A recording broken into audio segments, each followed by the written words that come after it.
You've been told life rewards the good, that if you're fair, decent, and patient, success will come. But look closely. The world doesn't crown the noble, it crowns the bold. It rewards the ones willing to bend rules, to strike first, to take what others are still politely waiting for. History's greatest rulers, conquerors, and power brokers didn't play fair. They played to win, and they did it with a cold precision most people will never dare to match. Over the next few minutes, I'm going to hand you 10 Machiavellian truths, the same principles that built empires, crushed rivals, and kept leaders untouchable for decades. They are not kind, they are not gentle, but they work. By the time you reach the end, you'll understand why fairness is a leash, why mercy is a weapon, why fear is more valuable than love, and why the game isn't won in the fight, it's won in the aftermath.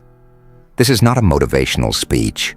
This is a survival manual for a world that does not reward weakness. Listen carefully, because the moment you understand these laws, you stop playing by their rules and start making your own. They will tell you that fairness is noble, that if you treat others as you wish to be treated, the world will honor you in return. It sounds beautiful, but it's a lie. Fairness is not a crown. It is a collar.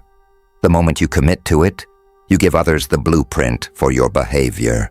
You become predictable, and the predictable are the easiest to manipulate. Those who rise to power are not bound by the same leash. They appear fair when it suits them, and discard fairness the moment it stands in their way. Machiavelli understood this. If the rules benefited him, he would follow them publicly, wearing the mask of honor. If the rules hindered him, he would bend them quietly, ensuring someone else bore the blame.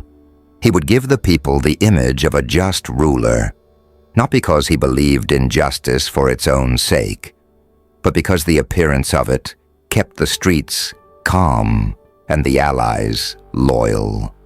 Behind closed doors, every decision would be measured against one standard. Will this strengthen my position? Will this remove a threat? Will this bring me closer to my goal? If an opponent trusted him to play fair, he would see that as a weapon, feign cooperation, let them relax. And when the timing was perfect, he would move without warning, swift, decisive, leaving no room for recovery. To him, fairness was never a principle. It was a tool, a disguise, something to display when it served him, and to abandon without hesitation when it didn't. Hey guys, we're Strategy, based in Abu Dhabi. We use AI tools to make these concepts come to life, but it's our amazing team who goes deep, breaking down powerful philosophical ideas and showing how they really apply in everyday life. We hope you enjoyed today's content. The lesson is clear. Stop asking, is this fair? Start asking, will this work? Because the man who clings to fairness while his rivals act without it is a man already surrendering his crown. They will say you are cold. They will call you heartless. They will whisper that you lack compassion. Let them. Because what they truly mean is this: you cannot be swayed. You will not be softened by flattery. You will not be manipulated by guilt. Most people misunderstand ruthlessness. They think it means constant violence, endless cruelty, or unprovoked aggression. But that is not power. That is chaos. And chaos burns itself out. Real ruthlessness is not emotional. It is not blind rage. It is calculation. It is control. It is patience sharpened into a blade. The weak lash out often and without precision. They punish in small doses, thinking repetition will instill fear. Instead, they teach their enemies how to survive them. Every wound they leave unclosed becomes an enemy's rallying point. The powerful are different. They wait in silence. They watch without revealing their intent, and when they move, It is only once. But that single act is enough to ensure the threat will never rise again. Machiavelli understood this perfectly. If an enemy opposed him, he would not harass them with petty attacks. He would not waste his strength on half measures. He would plan quietly, choosing the exact moment when his strike would remove the problem permanently. No second chances, no loose ends. If mercy benefited him, if sparing someone would secure loyalty or increase his influence, he would grant it, but never out of sentiment, never because he was afraid to act. Mercy was a tool, and only to be used when it cost him nothing. To Machiavelli, a ruler who hesitated to be ruthless when necessary was not merciful. He was weak, and weakness in power is a crime your rivals will punish without hesitation. So you strike rarely, but when you do, it is final. One clean act, one decisive cut, no retaliation possible, and then you stop. No spectacle, no gloating, just silence, and the memory of what happens when someone crosses you. Because the most dangerous man is not the one who fights constantly. It is the one who fights rarely, but ends the fight completely. Power is not in how often you act. It is in how precisely you choose to act. The weak believe that aggression alone creates fear, so they strike constantly, loud, messy, without aim. They punish at every insult, lashing out to prove strength, but instead they prove instability. Every careless blow teaches the world how to endure them, how to survive them, how to wait them out. The powerful are different. They do not waste movement. They do not fight every battle placed before them. They wait. They measure. They watch their enemy grow comfortable, overconfident, careless. And then, in one exact, calculated moment, they strike. Machiavelli understood this as the true art of power. If an enemy challenged him, he would not answer immediately. He would let the tension grow, quietly studying the weaknesses in his opponent's position. He would allow them to believe they had been spared until they stepped into a position from which they could not escape.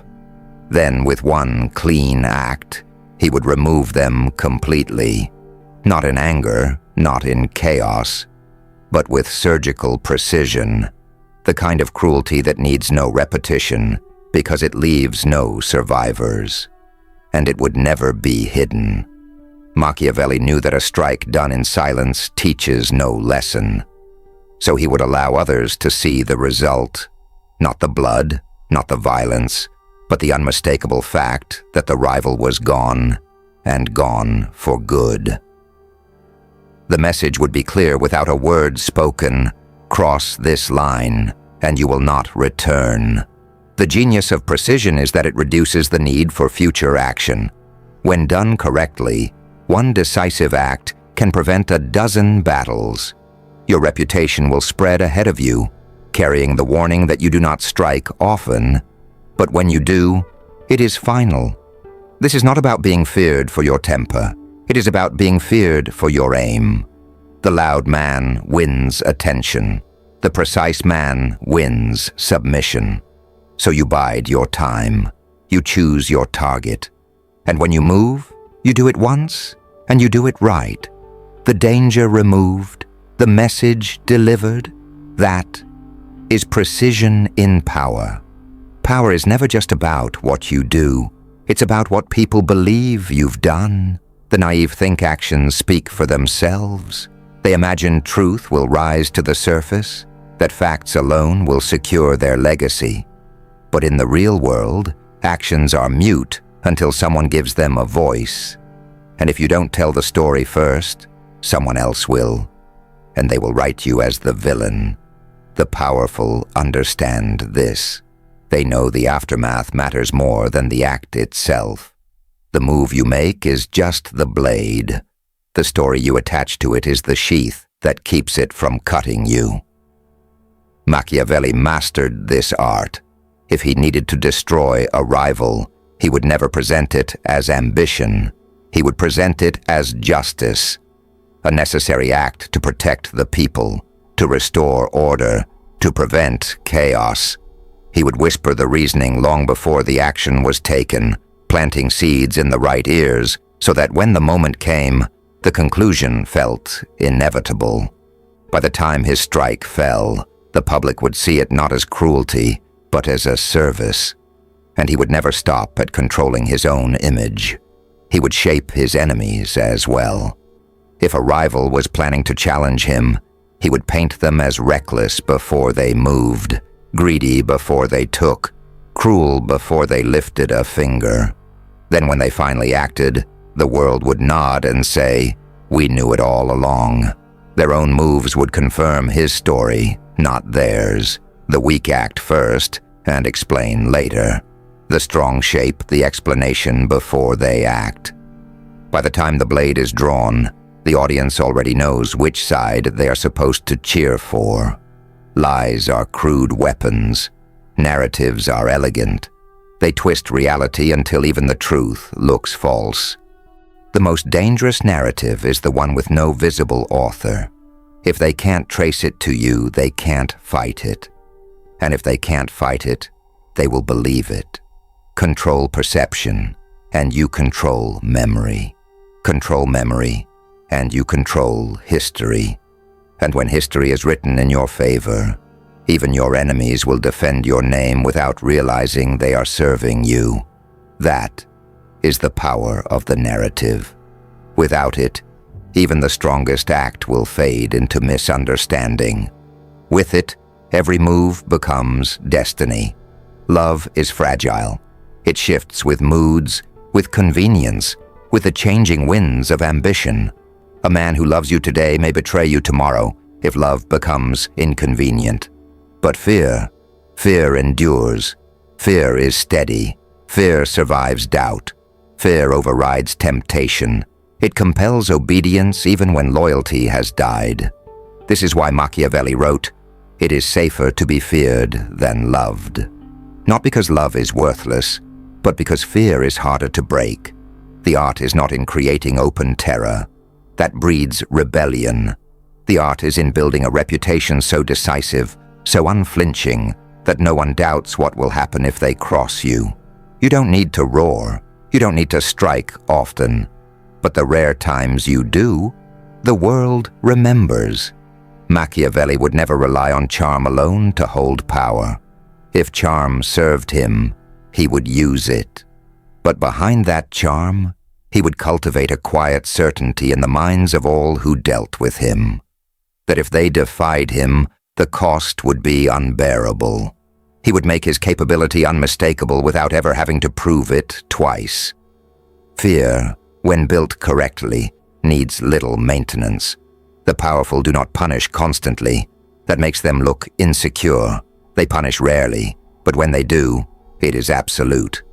The memory of that one decisive act travels further than 1,000 speeches, and yet, fear alone is dangerous. Without respect, it turns to hatred. Without respect, the people will wait for your moment of weakness and then destroy you. The balance is to blend fear with just enough admiration, so they may like you, even trust you, but never forget the cost of betraying you. The man who is only loved will be tested. The man who is only feared will be overthrown. The man who holds both, even in unequal measure, commands obedience without begging for it. Machiavelli's goal was never cruelty for cruelty's sake. It was certainty, to make defiance unthinkable, not because of what you say, but because of what everyone knows you are willing to do, because the day they stop believing you will act is the day your authority begins to die. Mercy is beautiful when told in stories. It makes you look noble, honorable, even divine. But in the real world, mercy is a currency. And like any currency, it must be spent with calculation. Mercy at the wrong time is not kindness. It is weakness. and weakness is an invitation. It tells your enemies they can strike you and live. It tells your rivals that your boundaries are flexible. It tells the ambitious that you can be tested again and again. Machiavelli understood this better than anyone. If showing mercy strengthened his position, he would grant it, but never out of sentiment, never out of guilt. If sparing an enemy meant gaining their loyalty, if forgiving a debt meant binding someone closer to his influence, he would do it without hesitation. But if mercy risked undermining his authority, if it left an enemy alive who might grow stronger, he would not hesitate to remove them completely. To him, mercy was a tool, not a virtue. He would wield it like a blade wrapped in silk. The gesture would appear generous, but the underlying message would be clear. This mercy is mine to give, and it will not be given twice.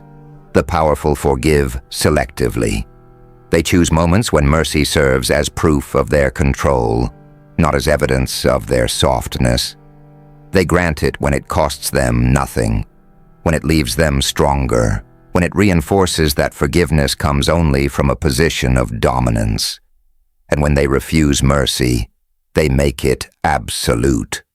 No half measures, no second chances that invite repeated betrayal. The enemy is either spared entirely or eliminated entirely. There is no middle ground. The weak give mercy to prove they are good. The strong give mercy to prove they cannot be threatened. So do not confuse compassion with strategy. In the game of power, mercy is not about serving others. It is about reinforcing the unshakable truth that their survival is a choice you allow, and that choice can be withdrawn at any moment. Most men fight for the moment. They focus on the blow itself. Who wins, who loses, who bleeds. But the truly powerful, they fight for the after. Because power is not just in the act. It is in what happens once the act is over. A victory without control of the aftermath is hollow. An enemy defeated today but left free to rewrite the story will rise again tomorrow, stronger and more dangerous. The weak strike in the heat of conflict and consider the matter finished. The strong strike, knowing that the real battle begins once the dust settles. Machiavelli understood this as the deepest layer of power. If he punished an enemy, it was never simply to remove them. It was to shape the memory of what happened so completely that no one else would dare to repeat their mistake. Sometimes that meant destruction so absolute that it erased the rival from relevance. Sometimes it meant leaving them alive, but humiliated in a way that kept them as a living warning. A single, well-crafted consequence can be worth more than 100 acts of force. It sends a message that echoes long after the moment has passed.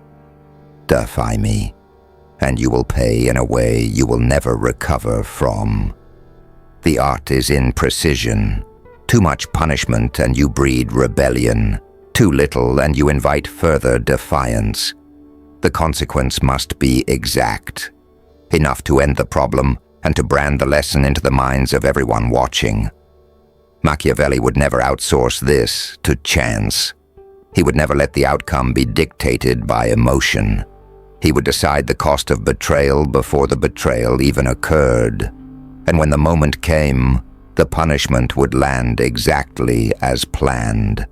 Not just as retribution, but as a demonstration of his reach, his control, and his patience. This is how rulers and empires have kept power without constant fighting, not by preventing rebellion entirely, but by making rebellion unthinkable. The weak fight every challenge. The strong ensure there are fewer challenges to fight, not because they ask for loyalty, but because they make the alternative unbearable. Control the consequence, and you control the future. Power is lost in moments of weakness, and the quickest way to weaken yourself is to let your emotions lead. Anger makes you reckless. Fear makes you hesitant. Pride makes you blind. And once the world sees you acting from impulse instead of calculation, your authority begins to erode. The weak believe that showing emotion proves they are human, relatable, authentic. But in the game of power, every flash of uncontrolled emotion is a crack in your armor. It shows your enemies where to strike. It shows your rivals how to provoke you. It shows the world that your actions can be pulled out of you, rather than chosen by you. Machiavelli understood this instinctively. He would never allow himself to be rushed into a decision by rage, humiliation, or excitement. If an insult came, he would appear unmoved.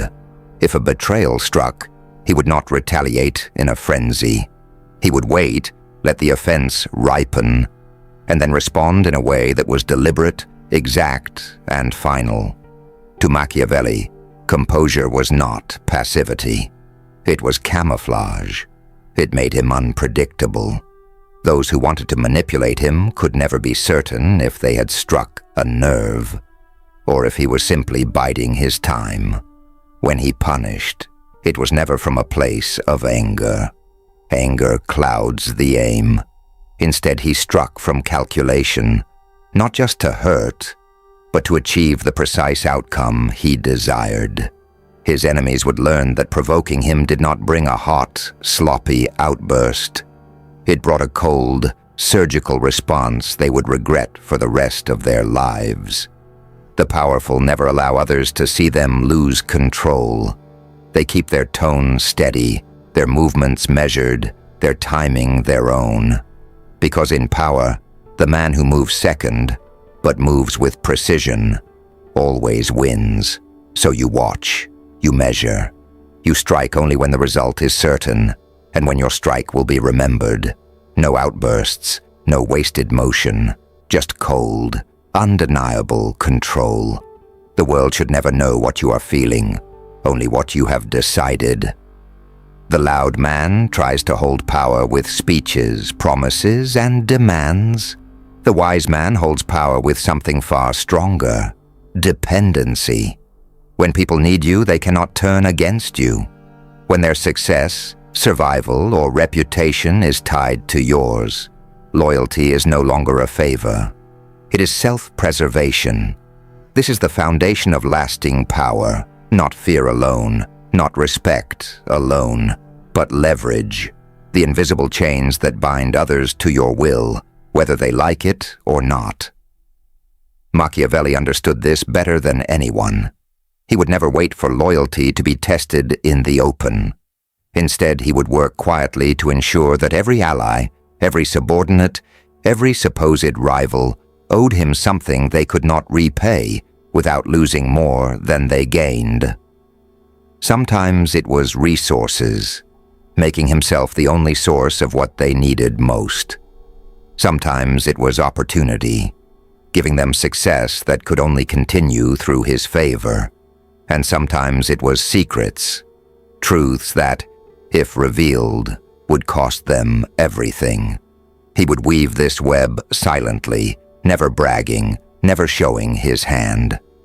By the time a confrontation arose, the battle was already over. His opponents would find themselves trapped, not by open force, but by their own dependence. This is why the most dangerous power is not the one you display. It is the one no one sees. Open power invites challenge. Hidden power makes challenge impossible. The key is patience. Leverage is not built in a day. It is built over months, years, one favor, one connection, one binding thread at a time. You never force someone into your debt loudly. You let them believe it happened naturally, even voluntarily. By the time they realize how much they rely on you, it is too late to break free. They are part of your system, and in your system, loyalty is not a choice. It is survival. Machiavelli would say, control the resources, control the favors, control the secrets, and you control the man. When done right, you will never have to ask for loyalty. It will come automatically, because the alternative is destruction. That is the quiet architecture of true power. Most men fight the battle in front of them. They measure victory by the clash itself. Who stood, who fell, who spoke the last word. But the truly powerful, they measure victory by what happens after the fight is over. Because the deep game is not about the strike. It is about shaping the entire battlefield so that every path, every choice, every outcome leads back to you. The weak chase control in the moment. The strong design a world where they control the consequences. If someone obeys, they are rewarded in ways only you can provide. If they defy you, they are punished in ways only you can inflict. This is the ultimate form of dominance, when compliance is not a favor, but the only rational choice.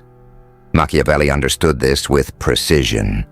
He would not waste his energy trying to control every move his rivals made. Instead, he would control the rewards they craved and the punishments they feared. He would shape the environment so thoroughly that even his enemies would act in ways that benefited him, simply because any other move would cost them too much. Sometimes this meant controlling resources. Sometimes it meant controlling the narrative. Sometimes it meant controlling the alliances that determined survival. But always, it meant this. Every road, no matter how far it seemed from his reach, would eventually lead back to him. In this system, rebellion is not crushed by brute force. It is crushed by inevitability. You don't have to stop them from resisting. You make resistance pointless. You make it so that even in victory, your enemy gains nothing you don't allow. The deep game demands patience. It demands you think beyond the first win. Every move you make must carry a shadow, a long-term effect that extends your reach and tightens your grip. When you control the aftermath, you stop fighting individual battles.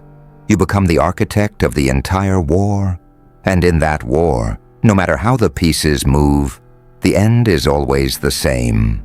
Machiavelli would tell you, do not aim to win a fight, aim to own the board. That is the difference between a ruler and a survivor. One plays for the moment, the other plays the deep game, and wins forever. You've just heard the truths most people will spend their entire lives avoiding. The same truths that built kingdoms, protected thrones, and crushed rivals before they even had the chance to strike.